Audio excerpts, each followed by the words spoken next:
Hello students, welcome to the Edutaik. ये sixth video है idiom phrases का, जो अपकमिंग असम डायरेक्ट रिक्रूटमेंट का एग्जाम है उसके मद्दे नज़र उसको ध्यान में रखते हुए हमने जो जनरल इंग्लिश का जो सीरीज स्टार्ट किया है उसमें एडोम फ्रेजेस का ये सीरीज चल रहा है। इसके बाद आपको सिनोनिम्स एंटोनिम्स भी करा दूंगा मैं। तो अगर आपने पहले के वीडियोस नहीं देखे हैं तो जाइए डिस्क्रिप्शन बॉक्स में, उसमें लिंक दिया हुआ है, वो वहाँ आप वीडियोस देख सकते हैं। साथ ही साथ आप असम जीके का भी वहाँ सीरीज चल रहा है, उसे भी देख सकते हैं। चलिए अभी टाइम वेस्ट किए बिना स्टार्ट करते हैं 125 से। 125 नंबर क्या है? An olive branch. An olive branch, देखिए एन ओलाई ब्रांच का मीनिंग क्या होता है कि पीस रिक्वेस्ट और पीस ट्रीटी, मतलब शांति निवेदन या शांति पूर्ण समझौता टाइप का। एन ओलाई ब्रांच का मतलब क्या होता है? शांति निवेदन या शांतिपूर्ण समझौता, शांति समझौता। ठीक है, चलिए 126 पे आ जाते हैं। तो 126 क्या है? बून या फिर ब्लेसिंग इन डिस्गाइज। तो बून इन डिस्गाइज या ब्लेसिंग इन डिस्गाइज, इसका मतलब क्या होता है? मतलब हिडन ब्लेसिंग है, समझे? मीनिंग क्या है इसका? हिडन ब्लेसिंग, मतलब हिंदी में हो गया आपका छिपा हुआ वरदान। बहुत इंपॉर्टेंट है, ठीक है, ये काफी बार एग्जामों में आया हुआ है। तो छिपा हुआ वरदान, तो उसको क्या बोलेंगे? ब्लेसिंग इन डिस्गाइज, ठीक है, छिपा हुआ वरदान। चलिए 127 पे आ जाते हैं। ये क्या है? Broken read. ये भी काफी बार काफी इंपॉर्टेंट है ये। ब्रोकन रीड, ब्रोकन रीड मतलब ए वीक और क्या बोल रहा है? अनरिलायबल पर्सन, मतलब एक कमजोर या फिर अविश्वासी, जिस पे आप रिलाई नहीं कर सकते, ऐसा टाइप का आदमी को क्या बोलेंगे हम? Broken read. क्या बोलेंगे? Broken read. चलिए 128 पे आ जाते हैं। 128 नंबर है die in harness. Die in harness बहुत इंपॉर्टेंट। देखिए मैंने बहुत ज्यादा कोशिश किया है कि जितना प्रीवियस ईयर्स का कुछ इडियम्स फ्रेजेस है उसी को दूं, ठीक है। तो इस सीरीज में क्या होगा कि आप अगर इसके गो थ्रू करके अगर एग्जाम में जाएंगे, इसे अगर पढ़ के जाएंगे, तो बहुत ज्यादा चांसेस है कि 5 जो इडियम फ्रेजेस हैं उसमें से 4 तो एकदम कॉमन मिलने ही चाहिए, मुझे जितना लगता है। और एक दो जैसे मैंने बताया कि आप तोड़ तोड़ के कोशिश कीजिएगा पहले के वीडियोस में, तो उससे आप आंसर पे पहुंच पाएंगे। चलिए अभी क्या बता रहे थे हम? Die in harness. Die in harness मतलब डाई मीनिंग क्या बोलता है? Die while in service. देखिए कोई भी अगर अपना कार्यकाल का दौरान, मतलब कोई भी अपना कार्य के अवधि के दौरान, मतलब ड्यूटी पे अगर मर जाता है तो उसको क्या बोलते हैं? Die in harness. क्या बोलता है? बोलते हैं डाई इन हार्नेस। अपने कार्यविधि के कार्यकाल के दौरान जिनकी मृत्यु हो जाती है उसे डाई इन हार्नेस कहते हैं, ठीक है। चलिए 129 पे आ जाते हैं। Halcyon days, halcyon days, halcyon sorry halcyon days. तो हेल्सियन डेज मतलब पीसफुल दिन, खुशगार दिन, ऐसा टाइप का कुछ होता है। खुशी का दिन, पीसफुल दिन, शांति का दिन। तो सबके जीवन में आता है ना कुछ कुछ पल जो हाँ बहुत शांति का है, कुछ दिन बहुत आराम से गुजर रहे हैं, सब कुछ सही है, तो उन सब डेज को क्या बोलेंगे? हेल्सियन डेज, ठीक है। चलिए 130 पे आ जाते हैं। 130 क्या है? Jail bird. क्या है? Jail bird. देखिए जेल बर्ड मीनिंग ये कहता है कि a person who is or has been confined to jail, मतलब कोई ऐसा व्यक्ति जो जेल में है या जेल में रह चुका हो, ठीक है, तो उसको क्या बोलेंगे? Jail bird. तो जेल बर्ड देखिए सुन के ही याद कीजिए, करने का कोशिश कीजिए ना। जेल बर्ड मतलब जेल में रहने वाला आदमी, ठीक है। बर्ड मतलब वहाँ आदमी ही है, तो जेल बर्ड मतलब जेल में रहा हो या फिर रह रहा हो, इस तरह से जो व्यक्ति है उसे हम लोग क्या बोलेंगे? जेल बर्ड बोलेंगे, ठीक है। नेक्स्ट पे आ जाता है 131। देखिए मैन ऑफ पार्ट्स काफी इंपॉर्टेंट है। मैन ऑफ पार्ट्स मतलब मैन ऑफ क्वालिटीज।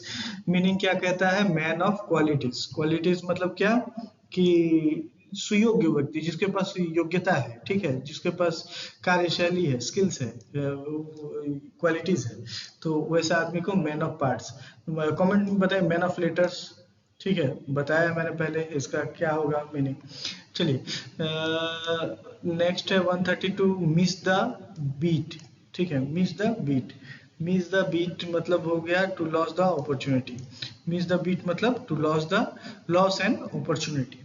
देखिए किसी भी मिस करना, क्या चीज करना? बीट को। तो बीट को मिस करने की मैंने क्या किया? आप अपॉर्चुनिटी आपका मिस हो गया। बीट को सुनते तो ज्यादा अच्छा लगता आपको, मतलब ये होता। तो उसको मिस द बीट मतलब मैंने मौका गवा देना, ठीक है, मौका गवा देना। चलिए नेक्स्ट पे आ जाते हैं। नेक्स्ट है 133 number, mother's wit. Mother wit मतलब कॉमन सेंस टाइप का होता है, मतलब सामान्य जानकारी, जनरल नॉलेज, कॉमन सेंस, इस तरह का होता है मदर वीट मतलब, ठीक है, जो सबको जानना चाहिए, ठीक है। मदर वीट मतलब कॉमन सेंस, मीनिंग क्या बोलता है, कॉमन सेंस। चलिए 134 नंबर पे आ जाते हैं, poison someone's hair, air, sorry air बोल रहा हूँ मैं, समवंस एयर। अब देखिए किसी के कान में अगर पॉइजन डलेगा तो क्या होगा, समवन एयर, एयर में कान भरना टाइप का, ठीक है, कि कान में जहर डलेगा तो माने कि समझ में ही आ रहा होगा ना आपको, to speak against someone, to speak against one to other, ठीक है, मतलब किसी के बारे में कुछ बुरा भला कर रहे हैं, ये ऐसा आदमी है वैसा आदमी है, तो उसको क्या बोलेंगे, पॉइजन समवंस ईयर, ठीक है, पॉइजन समवंस ईयर। ये काफी इजी था, ये सबको ही बता देगा। चलिए 135 पे आ जाते हैं। 135 नंबर क्या है, पुल वंस लेग, ठीक है, वंस कहने का मतलब खुद का किसी का, तो मतलब लेग, वंस लेग को पुल करना मतलब, लेग को पुल करना मतलब टांग खींचना। टांग खींचना मतलब क्या होता है, जनरल भाषा में टांग खींचना मतलब फन करना, किसी का टांग खींच के मजाक वजाक करना, इस तरह का। तो इसका मीनिंग क्या आएगा, इसका मीनिंग आएगा to fun, to make fun, और ऑफ टू टीज, ठीक है, मतलब किसी को टीज करना या फिर फन करना।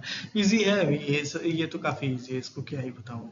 ठीक है 136 पे आ जाते हैं। 136 नंबर क्या है, रोलिंग स्टोन। रोलिंग स्टोन मतलब हो गया ए रेस्टलेस पर्सन, ठीक है, जो आदमी मतलब क्या बोले हम, कि जो स्थिरता से मतलब काम ना करता हो, कि अरे मतलब ये किया उसके बाद फिर वो किया, मतलब कंसिस्टेंटली काम ही कर रहा है, उस तरह का आदमी को भी रोलिंग स्टोन बोलते हैं। या फिर जो स्थिरता के साथ काम नहीं कर पाता है, मतलब कंसिस्टेंट नहीं है, ठीक है, उसको भी हम रोलिंग स्टोन बोलते हैं, ठीक है। तो मीनिंग क्या है, ए रेस्टलेस पर्सन, जो मतलब रेस्ट नहीं लेता है, उस तरह का व्यक्ति, ठीक है। चलिए नेक्स्ट आ जाते हैं 137 पे, रेनी डेज। अब रेनी डेज कहने का मतलब ये नहीं कि बारिश का दिन, ठीक है, ऐसा मत समझ लीजिएगा। इससे मीनिंग निकालने का कोशिश कीजिए, क्या निकालना है। देखिए रेनी कहने का मतलब, रेनी डेज मतलब बारिश के दिनों में क्या है, एक गरीब आदमी है, उसको बारिश के दिन में क्या हो रहा है, उसका छत टपक रहा है, इस तरह से याद कीजिए। तो जो उसका छत टपक रहा है तो क्या हो रहा है, उसके लिए काफी मतलब फ्यूचर के लिए मतलब ये टाइप का क्या बोलते हैं उसको, कष्ट का दिन है, आर्थिक रूप से मतलब पैसा का नहीं है, कष्ट का दिन है, तो उसके लिए वो बारिश का दिन क्या हो जाएगा, रेनी डेज हो जाएगा। रेनी डेज क्या हो जाएगा, कष्ट का, आर्थिक रूप से कष्ट का दिन होगा, क्योंकि उसके पास पैसा नहीं था कि घर ऐसा बना पाया। तो वही है, रेनी डेज कहने का मतलब future time of need, specially financial need, ठीक है। तो फ्यूचर मतलब जो आपको आने वाला समय है उसमें आर्थिक कष्ट का दिन, इस तरह का रेनी डेज ये मीनिंग दर्शाता है आपको, ठीक है। चलिए 138 पे आ जाते हैं। 138 क्या है, save someone, save one's skin. One's skin मतलब वंस मतलब खुद का, तो खुद का स्किन बचाना मतलब खुद को बचाना, टू सेव वन सेल्फ, ठीक है, स्वयं को बचाना, इस तरह का होता है इसका मीनिंग, ठीक है, इजी है। चलिए 139 पे आ जाते हैं, सी रेट। देखिए पिछला बार क्या हुआ था, एडीआरई में ये आया हुआ था सी रेट, ठीक है, ये फेज आया हुआ था सी रेट। तो सी रेट मतलब क्या होता है, देखिए जब वो क्या बोलते हैं, इमोजीज में रेड टाइप का रहता है ना, तो उससे याद कीजिए कि उसमें रेड रहने का मतलब क्या, गुस्सा दिखा के किसी को भेजते हैं वो जब इमोजी, तो गुस्सा दिखाते हैं। तो वही सी रेड मतलब हो जाता है क्या, कि बी वेरी एंग्री, ठीक है, बी वेरी एंग्री मतलब बहुत गुस्से में होना, ठीक है, इस तरह से। तो सी रेट मतलब क्या होता है, गुस्से में होना। और ये पिछला साल आया था, ठीक है, भूलिएगा नहीं इसको। चलिए स्मॉल फ्राई।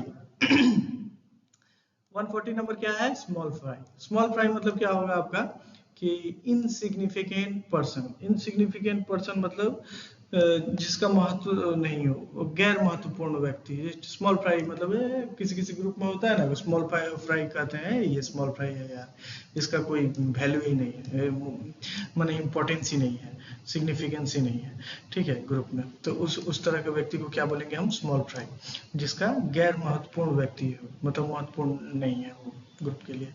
चलिए 141 पे आ जाते हैं, speak and Spain, speak and Spain मतलब इन ऑर्डर और नीट एंड क्लीन। मतलब स्पीक एंड स्पेन करने का मतलब काफी स्पीक एंड स्पेन था यार वो प्लेस, ऐसा बोलते हैं लोग।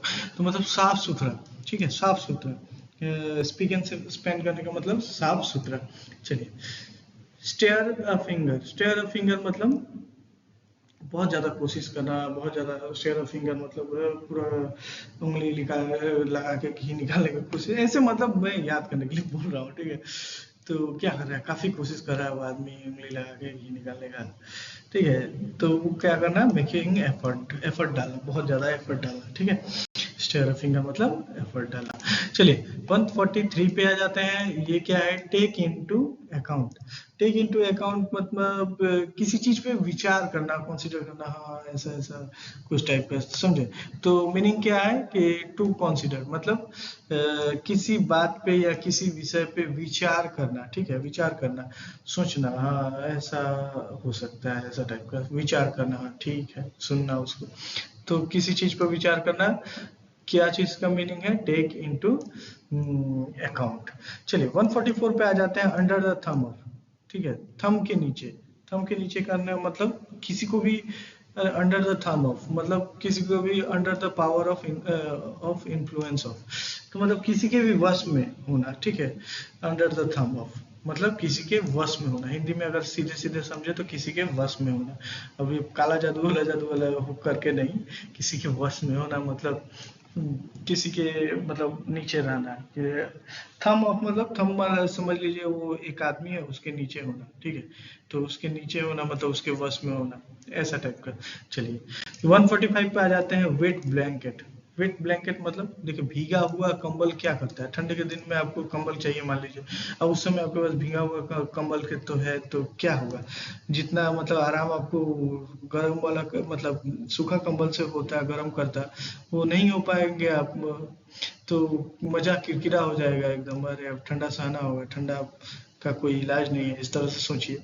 तो मतलब इसका मीनिंग क्या निकलता है, वेट ब्लैंकेट मतलब वेट ब्लैंकेट में मजा किरकिरा कर दिया, ठीक है। तो मीनिंग क्या है, one who spoil the enjoyment, मतलब कोई जो आपका एंजॉयमेंट को स्पॉइल कर दिया, ठीक है, मजा किरकिरा करने वाला, ठीक है। ये याद रखिएगा। एक कहानी बनाइएगा कि ठंड का समय है, कंबल अगर भीगा हुआ है या फिर ये है, तो क्या होगा कि उससे हमको गर्मी नहीं मिलेगा, तो मतलब जो मिलने वाला मजा है वो किरकिरा हो जाएगा। तो मजा किरकिरा करना मतलब वेट ब्लैंकेट, ठीक है। 146 पे आ जाते हैं, with a grain of salt. With a grain of salt काफी इंपॉर्टेंट है, ठीक है, काफी बार एग्जाम में पूछा गया है। तो with a grain of salt मतलब क्या होगा, with a grain of salt मतलब स्वीकार कर लेना किसी चीज को, ठीक है, लेकिन लेकिन मैंने मन में आशंका है कि हाँ ठीक है, लेकिन शायद कुछ झोल है, ऐसा इस टाइप का, हाँ कुछ तो गड़बड़ है, ठीक है लेकिन कुछ तो गड़बड़ है, उस तरह का। With a grain of salt मतलब स्वीकार कर लेना, लेकिन किसी शंका के साथ। तो मीनिंग क्या कहता है, मीनिंग कहता है to accept with misgiving, ठीक है, to accept with misgiving. चलिए नेक्स्ट पे आ जाते हैं, नेक्स्ट है 147, wheels in, within wheels. अब देखिए व्हील्स, ये है व्हील, इस तरह से व्हील होता है ना, अब इसके भीतर ही मान लीजिए इस तरह से व्हील है, तो मतलब व्हील्स एंड व्हील माने कोई भी समस्या है, व्हील्स मतलब जटिल है, कोई भी जटिल चीज है, उसके भीतर फिर से और जटिल चीज, तो इसका मतलब क्या होगा, meaning series of intricately connected events, मतलब एक ऐसा जटिल काम जिसके अंदर और भी जटिल समस्याएं हो, ठीक है, ऐसा जटिल समस्या जिसके अंदर और जटिलता भरी हुई हो, इस तरह का Wills with in Wills.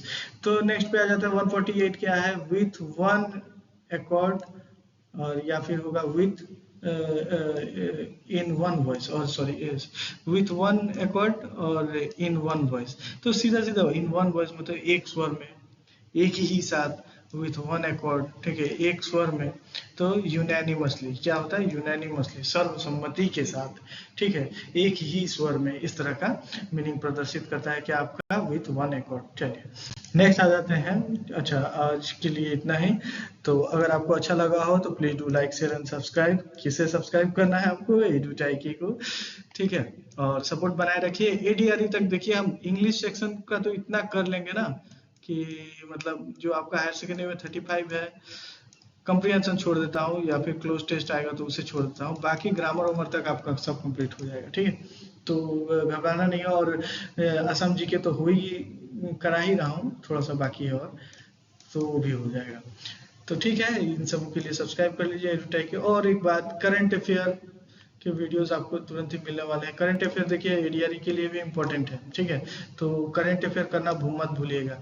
Current affair इस साल का जनवरी से लेके सितंबर में एग्जाम है, तो अगस्त महीना तक पूरा आप करंट अफेयर कंप्लीट करके रखिए, क्योंकि 3-4 में क्वेश्चन आ गए अगर करंट अफेयर से। ठीक है, सोशल साइंस लिख के रखा है, लेकिन अब क्या होता है कि करंट अफेयर में जो है वीडियो, तो सॉरी, जो करंट अफेयर में जो आपका टॉपिक है उससे रिलेटेड अगर सोशल साइंस में कुछ पूछ दिया, देखिए जैसे अभी बांग्लादेश में ये हो रहा है, तो अगर बांग्लादेश में जो अभी हिंसा उंसा हो रही है, शेख हसीना ये हुआ, वहां से अगर अब सोशल साइंस में पूछ दिया कि 1971 वार के बारे में कुछ पूछ दिया कि कब हुआ था पाकिस्तान से अलग, तो ये 1971 आंसर होगा। तो ये सब देखिए करंट अफेयर पढ़ लीजिए तो हो जाएगा लगभग लगभग।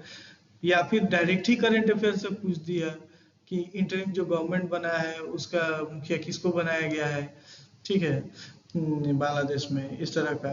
या फिर नीरज चोपड़ा जो सिल्वर मेडल जीता है, उन्होंने कितना का थ्रो किया था, कितना मीटर का जेवलिन, इस तरह से क्वेश्चन बन जाएंगे। तो ये सब क्वेश्चन काफी इंपॉर्टेंट होता है। करंट अफेयर मिस नहीं करना है, करंट अफेयर करना ही है। चलिए, thank you for today. Please do like share and subscribe एडुटाइक।